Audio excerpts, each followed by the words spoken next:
چیز کو مد نظر رکھ کر جنید سے کشتی لڑنا چاہتا ہے، اور وہ کہہ رہا ہے کہ میں جنید بغدادی کو شکست دے دوں گا۔ اب یہ باتیں ہو رہی تھی تو وہ جو جنید پہلوان تھے وہ بھی بڑے حیران ہوئے کہ آخر یہ شخص کس بات پر یہ اتنا اصرار کر رہا ہے کہ یہ جنید سے کشتی لڑے، یعنی مجھ سے کشتی لڑے گا اور یہ جیت جائے گا۔ خیر، سب سخت حیران تھے اور معاملہ بھی پیچیدہ تھا، اس لیے خلیفۃ المسلمین نے اہل دربار سے رائے لینی چاہی۔ اب سارا نشیب و فراز سمجھنے کے بعد جو ہے وہ اہل دربار نے کہا کہ چونکہ یہ شخص جانتا ہے ہر کام کو، ہر بات جانتا ہے، تو لہٰذا ہمیں چاہیے کہ ہم اس کا چیلنج قبول کریں، لیکن اس کے انجام کا ذمہ دار یہ خود شخص ہوگا کہ اگر جنید کے مقابلے کے دوران اس کی کوئی ہڈی ٹوٹ جائے یا اس کو ایسی ضرب لگے جس سے اس کا انتقال ہو جائے تو کسی کی ذمہ داری نہیں ہوگی، اس شخص کی خود ذمہ داری ہوگی۔ خیر، وہ مقابلہ جو ہے وہ اس کی تاریخ رکھ دی گئی، خلیفہ نے قبول کر لیا۔ اب اس دنگل کا جو چرچا تھا وہ ساری سلطنت میں مچا ہوا تھا، بلکہ آس پاس کے جتنے ممالک تھے یا جتنی سلطنتیں تھیں وہاں بھی یہ مشہور ہو گیا کہ جنید بغدادی کو ایک شخص نے چیلنج کیا ہے اور فلاں تاریخ کو ان کا مقابلہ رکھا گیا، ان کا دنگل رکھا گیا۔ اب جتنے منہ تھے اتنی باتیں تھیں۔ کوئی کہہ رہا تھا کہ وہ بھیس بدل کر کوئی بہروپیہ آیا تھا جو خلیفۃ المسلمین اور جنید کو اور اہل دربان کو بیوقوف بنا گیا، اب وہ شخص نہیں آئے گا۔ لیکن جنہوں نے ان کو دیکھا تھا ان کی زبانی جب وہ لوگ سنتے تھے کہ نہیں وہ کوئی بیوقوف نہیں ہے، نہ ہی وہ کوئی ایسا شاطر شخص ہے، بلکہ کچھ نہ کچھ ہے اور وہ مقابلے والے دن ضرور آئے گا۔ بہرحال ہوا کچھ ایسی چلی کہ جتنے منہ اور اتنی باتیں۔ تاریخ یعنی مقابلے کی تاریخ جیسے جیسے قریب آ رہی تھی، اسی طرح انتظار میں جو لوگوں کا انتظار تھا وہ اور بڑھتا جا رہا تھا، کیونکہ برس یعنی سالوں کے بعد کوئی شخص جو ہے وہ جنید سے کشتی لڑ رہا تھا اور لوگوں کو جنید کی کشتی دیکھنے کا موقع مل رہا تھا۔ لیکن ایک عجیب بات تھی، جنید جو کہ بہت پہلوان تھا اور کبھی بھی ایسے نہیں ہوا جو اس دفعہ وہ محسوس کر رہا تھا کہ جنید جو تھے انہیں اپنی کیفیت بدلی بدلی لگ رہی تھی اور ان کا چہرے کا رنگ جو ہے وہ اڑا اڑا سا لگ رہا تھا، اور اس شخص کی وہ جو نامعلوم شخص تھا اس کی ہیبت ان پہ طاری ہو رہی تھی، حالانکہ ایسا پہلے کبھی نہیں ہوا۔ اب مقابلے کی تاریخ قریب آ گئی اور دور دراز سے ملکوں سے سیاح آنا شروع ہو گئے۔ اونٹوں کی قطاروں کا ایک سلسلہ تھا، لوگ جو ہے وہ ان پہ آ رہے تھے اور مختلف جگہوں پر قیام کر رہے تھے کہ جنید کی کشتی دیکھنے کے لیے وہ لوگ آئے یہاں پر۔ اب وہ شام آ گئی جس کی صبح تاریخ کا ایک اہم فیصلہ ہونے والا تھا۔ آفتاب ڈوبتے ڈوبتے کئی لاکھ آدمیوں کا ہجوم ہر طرف سے بغداد کی طرف آ رہا تھا اور جنید کے لیے آج کی رات بہت پراسرار ہو گئی تھی۔ اب ساری رات وہ بے چینی سے کروٹیں بدلتے رہے۔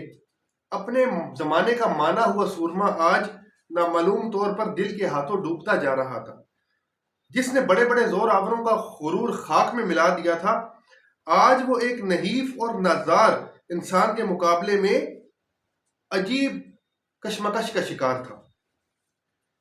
اس شخص کی جو ایک بات تھی، اس اجنبی شخص کے متعلق رہ رہ کر اس کے دل میں یہ خلش پیدا ہو رہی تھی کہ وہ فاتحانہ تیور کے پیچھے اس کی ضرور کوئی نہ کوئی راز ہے، کوئی بات ہے، اور یہ راز ایسا راز ہے کہ جو جنید بغدادی کو پریشان کر رہا تھا۔ خیر، صبح ہوئی، بغداد کا سب سے وسیع میدان لاکھوں تماشائیوں سے کھچا کھچ بھر گیا۔ اکھاڑے کے حاشیے پر چاروں طرف نہایت کرینے سے کرسیاں بچھا دی گئیں۔ یہ شاہی خاندان، درباری معززین اور مملکت کے عمائدین کی نشست گاہ تھی۔ تمام آنے والے اپنی نشستوں پر بیٹھ چکے تھے۔ خلیفہ بغداد کی کرسی ابھی تک خالی تھی۔ تھوڑی دیر کے بعد نقیبوں کے آواز گونجنے لگی اور بادشاہ یعنی خلیفہ وقت تشریف لانے لگے۔ درباری خدام سروں پر کلگیاں لگائے، کمر پر پٹکا باندھے راستہ صاف کرنے میں مصروف ہو گئے، اور جب سب آ گئے، خلیفہ بھی اپنی نشست پر بیٹھ گئے اور جنید بھی میدان میں پہنچ گئے، تو اب اس اجنبی کا سب کو انتظار تھا جس نے جنید کو چیلنج کیا تھا۔ حضرت جنید کی طرف طرفدار جو تھے وہ فاتحانہ خوشی کے جذبے میں مجمع کو یقین دلا رہے تھے کہ اس کا انتظار بے سود ہے، اب وہ نہیں آئے گا، اور جنید سے نبرد آزما ہونا ہر ایک کے بس کی بات نہیں ہے۔ وہ ایک معمولی آدمی ہے، اور اگر اسے آنا ہوتا تو پہلے آ جاتا۔ اس کی بات ختم بھی نہ ہوئی تھی کہ اچانک ایک درباری کھڑا ہوا اور اس نے کہا کہ میں اعتراف کرتا ہوں کہ حکومت نہایت سادہ لوہی کے ساتھ ایک گہری سازش کا شکار ہو گئی ہے۔ یہ اقدام دانش مندی کے قطعی خلاف ہوا کہ ایک شخص ہمیں چکمہ دے کر نکل گیا۔ اب اس شخص کو گرفتار کرنا چاہیے کیونکہ اس نے کبھی بھی مقابلے کے لیے نہیں آنا۔ اس میدان میں ان لوگوں کی تعداد بہت زیادہ تھی جو غائبانہ طور پر اس اجنبی شخص کے حامی تھے۔ نامعلوم طور پر ان کے دلوں میں ہمدردی کا جذبہ بیدار ہو گیا تھا، اور موجودہ صورتحال میں ان کے چہروں پر افسردگی کا نشان واضح ہونے لگا۔ نا امیدی کے عالم میں بڑی ہمت کر کے ان میں سے ایک شخص کھڑا ہوا اور اس نے صفائی پیش کرتے ہوئے کہا، ابھی وقت مقررہ میں کچھ وقت باقی ہے، اس لیے اجنبی شخص کے بارے میں کوئی فیصلہ کرنا یعنی آخری فیصلہ کرنا قبل از وقت ہے، لہذا وقت کا انتظار کیا جائے۔ منٹ منٹ پر جنید کے حامیوں کا جوش و خروش بڑھتا جا رہا تھا۔ مقررہ وقت میں اب چند لمحے ہی رہ گئے تھے کہ وزیر نے کھڑے ہو کر اعلان کیا۔ ابھی منہ سے پہلا لفظ ہی نکلا تھا کہ مجمع کے کنارے سے ایک شخص نے آواز دی، ذرا ٹھہریے، وہ دیکھیے سامنے سے گرد اڑ رہی ہے اور کوئی شخص آ رہا ہے۔ آواز پر سارا مجمع گرد راہ کی طرف دیکھنے لگا۔ آنے والا راہگیر جیسے جیسے قریب آتا جا رہا تھا ویسے ویسے لوگوں کے دل دھڑکتے جا رہے تھے۔ جب چند لمحے کے بعد گرد صاف ہوئی تو ایک نحیف و نزار لاغر شخص پسینے میں شرابور ہانپتے ہانپتے قریب آ رہا ہے۔ مجمع سے قریب ہونے کی وجہ سے لوگوں نے اسے پہچان لیا کہ یہ وہی شخص ہے جس کا انتظار کیا جا رہا تھا۔ یہ معلوم ہوتے ہی کہ وہ شخص آ گیا ہے، لوگوں میں خوشی کی لہر دوڑ گئی۔ حضرت جنید کے ہمنوا پوری طور پر مطمئن تھے کہ ابھی چند منٹ میں فیصلہ ہو جائے گا کہ اپنے وقت کی ایک عظیم شخصیت کے ساتھ گستاخانہ جسارت کی سزا کتنی عبرتناک ہوتی ہے۔ دنگل کا وقت ہو گیا تھا۔ اعلان ہوتے ہی حضرت جنید تیار ہو کر اکھاڑے میں اتر گئے۔ وہ اجنبی شخص بھی کمر کس کے کھڑا ہو گیا۔ لاکھوں تماشائیوں کے لیے بڑا ہی حیرت انگیز منظر تھا۔ حضرت جنید کے سامنے وہ اجنبی شخص گرد راہ معلوم ہو رہا تھا، یعنی اتنے بڑے پہلوان کے سامنے وہ بالکل چھوٹا سا کوئی انسان معلوم ہو رہا تھا، جس کو ایسے لگ رہا تھا کہ جنید ایک ہی ہاتھ سے ماریں گے اور وہ میدان میں گر پڑے گا۔ جیسے ہی حضرت جنید نے خم ٹھونک کر پنجہ آزمائی کے لیے پنجہ بڑھایا تو اس شخص نے آہستہ اور دھیمی آواز میں کہا، کان قریب لائیے، مجھے آپ سے کچھ کہنا ہے۔ اندازہ کیجئے کہ کشتی بالکل تیار ہے، دنگل تیار ہے، اور وہ شخص کہہ رہا ہے کہ قریب آئیے، مجھے آپ سے کچھ بات کرنی ہے۔ نہ جانے اس آواز میں کیا سحر تھا کہ سنتے ہی حضرت جنید پر ایک سکتہ طاری ہو گیا۔ اچانک پھیلے ہوئے ہاتھ سمٹ گئے، کان قریب کر کے کہا، جی فرمائیے۔ اجنبی کی آواز رند گئی، یعنی گلوگیر ہو گئی، رونے والے انداز میں وہ کہنے لگا کہ جنید، میں کوئی پہلوان نہیں ہوں، زمانے کا ستایا ہوا ایک آل رسول ہوں۔ سیدہ فاطمہ کا ایک چھوٹا سا کنبہ کئی ہفتے سے جنگل میں پڑا ہوا فاقوں سے نیم جان ہے۔ سیدانیوں کے بدن پر کپڑے بھی سلامت نہیں ہیں کہ وہ گھنی جھاڑیوں سے باہر نکل سکیں۔ چھوٹے بچے بھوک کی شدت سے بے حال ہو گئے ہیں۔ ہر روز صبح کو یہ کہہ کر شہر آتا ہوں کہ شام تک کوئی انتظام کر کے لوٹوں گا، لیکن خاندانی غیرت کسی کے آگے منہ نہیں کھولنے دیتی۔ گرتے پڑتے بڑی مشکل سے آج یہاں تک پہنچا ہوں۔ فاتح خیبر کا خون ہاشمی رگوں میں سوکھتا جا رہا ہے، چلنے کی ہمت باقی نہیں ہے، شرم سے بھیک مانگنے کے لیے ہاتھ نہیں اٹھتے۔ میں نے تمہیں صرف اس امید پر چیلنج دیا ہے کہ آل رسول کی جو عقیدت تمہارے دل میں ہے، آج اس کی آبرو رکھ لو۔ وعدہ کرتا ہوں کہ کل قیامت میں نانا جان سے کہہ کر تمہارے سر پر فتح کی دستار باندھوں گا۔ حضرت جنید رحمت اللہ تعالی علیہ نے جب یہ سنا اور اس کے یہ الفاظ کہ یقین رکھو کہ آل رسول کے خانہ بدوش قافلوں کی حرمت و آسودگی کے لیے تمہاری عزت و ناموس کا اثار کبھی رائیگاں نہیں جائے گا۔ ہمارے خاندان کی یہ ریت تمہیں معلوم ہے کہ کسی کے احسان کا بدلہ نہیں رکھتے۔ جب اس شخص کے یہ الفاظ سنے تو عشق و ایمان کا ساگر موجوں کے تلاطم میں زیر و زبر ہونے لگا۔ آج کونین کا سرمدی اعزاز سر چڑھ کر جنید کو آواز دے رہا تھا۔ عالمگیر شہرت و ناموس کی پامالی کے لیے دل کی پیشکش میں ایک لمحے کے لیے بھی تاخیر نہیں ہوئی۔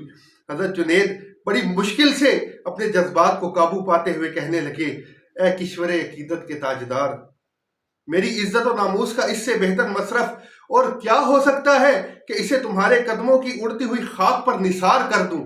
چمنستان قدس کی کلیوں کی شادابی کے لیے اگر میرے جگر کا خون کام آ سکے اور اس کا آخری قطرہ بھی تمہارے نقش پا میں جذب ہو جائے تو میں تیار ہوں۔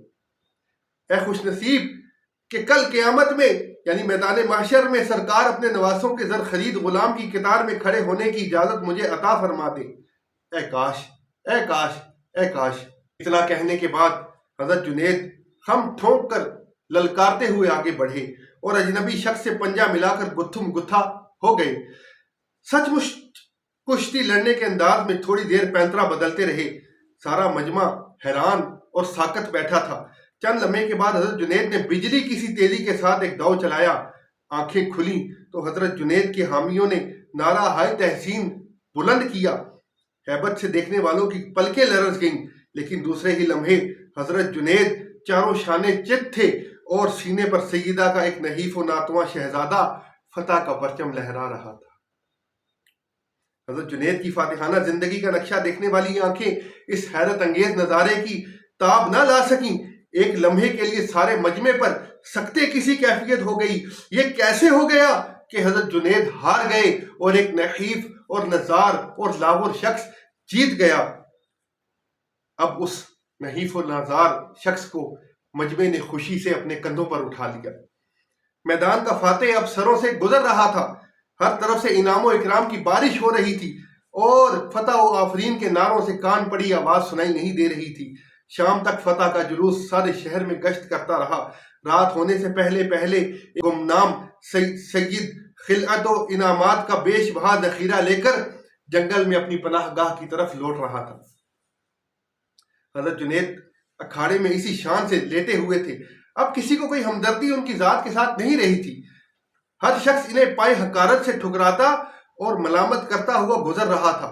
عمر بھر مداح و ستائش کا خراج وصول کرنے والا آج زہر میں بھجے ہوئے طعنوں اور توہین آمیز کلمات سے مسرور، شاد و کام ہو رہا تھا۔ ہجوم ختم ہوتے ہی حضرت جنید اٹھے اور اپنے دولت خانے پر تشریف لے گئے۔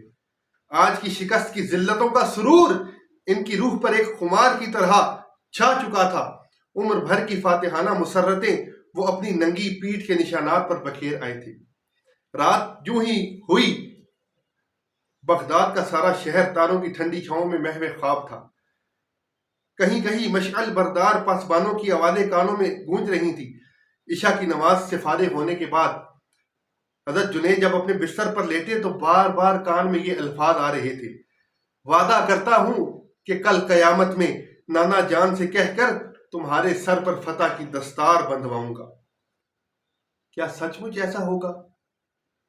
کیا میری قسمت کا ستارہ اتنی بلندی پر آ جائے گا کہ سرکار علیہ الصلوۃ والسلام کے مبارک نورانی ہاتھوں کی برکتیں میری پیشانی کو چھو لیں؟ اپنی طرف دیکھتا ہوں تو کسی طرح اپنے آپ کو اس اعزاز کے قابل نہیں پاتا، لیکن لاڈلوں کی ہٹ بھی تو کوئی چیز ہے۔ اگر میدان محشر میں وہ شہزادہ مچل گیا تو رحمت عالم کو کیوں کر گوارا ہوگا کہ اس کے دل کے نازک آبگینے پر کوئی آنچ آئے۔ سارے زمانے میں آل رسول کی زبان کا بھرم مشہور ہے، گردن کٹ سکتی ہے لیکن دی ہوئی زبان نہیں کٹ سکتی۔ آخر کربلا کے لالا زار کی سرخی زبان ہی کے بھرم سے تو آج تک قائم ہے۔ نبی زادوں کا وعدہ غلط نہیں ہو سکتا۔ قیامت کے دن وہ ضرور اپنے نانا جان تک میری بات پہنچائیں گے۔ اے کاش آج ہی قیامت آ جاتی، آج ہی میدان محشر کا وہ روح پرور نظارہ نگاہوں کے سامنے ہوتا۔ اب جب تک زندہ رہوں گا قیامت کے لیے ایک ایک دن گننا ہوگا۔ حساب و شمار کی گرفت میں آنے والی ایک طویل مدت کیسے کٹے گی؟ یہ سوچتے سوچتے حضرت جنید کی پرنم آنکھوں پر نیند کا ایک ہلکا سا جھونکا آیا اور وہ خاندان گیتی سے بہت دور ایک دوسری دنیا میں پہنچ گئے۔ پہاڑوں، صحراؤں اور آبادیوں کے سارے حجابات نظر کے سامنے سے ہٹ گئے۔ اب بغداد سے گنبد خضرا صاف دکھائی دے رہا تھا۔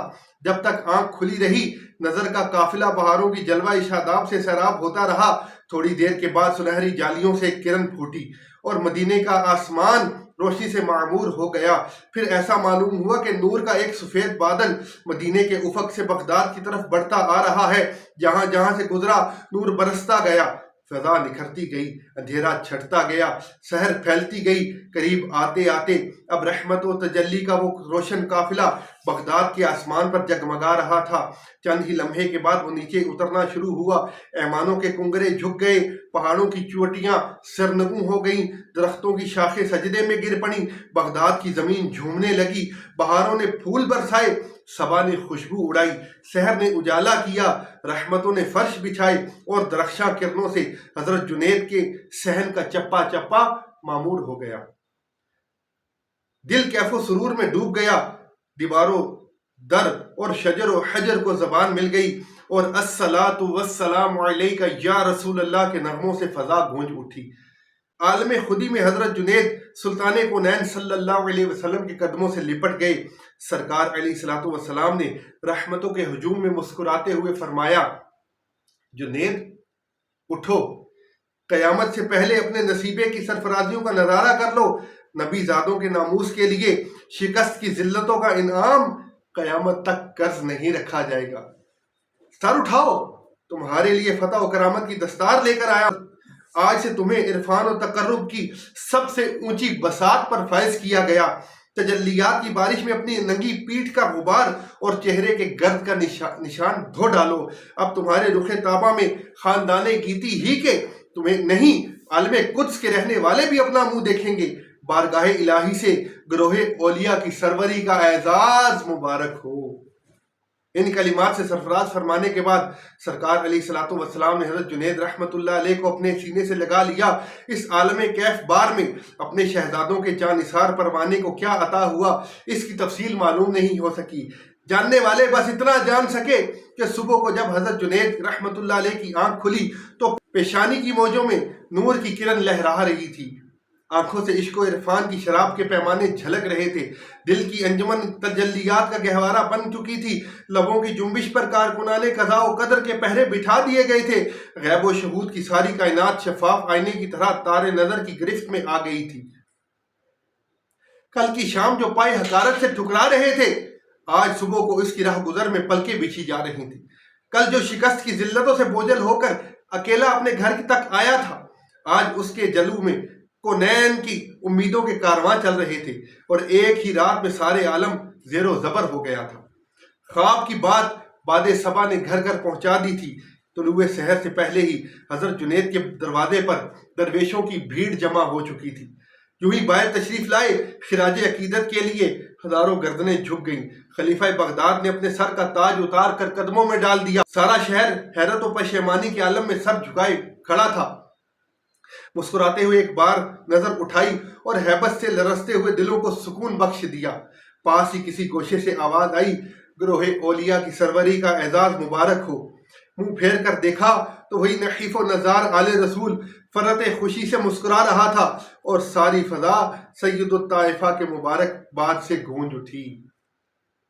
سبحان اللہ، واقعہ ختم ہوا، لیکن آپ نے سنا کہ ایک آل رسول کی عزت ناموس پر اپنی آن بان شان قربان کرنے کا کیا نتیجہ ملا، کہ اللہ کے رسول صلی اللہ علیہ وسلم کی زیارت بھی ہوئی اور گروہ اولیاء کی سروری کا اعزاز بھی ملا۔ دیکھیں، آل رسول ہمارے سروں کے تاج، ان کی عزت کرنا ہمارا فرض ہے۔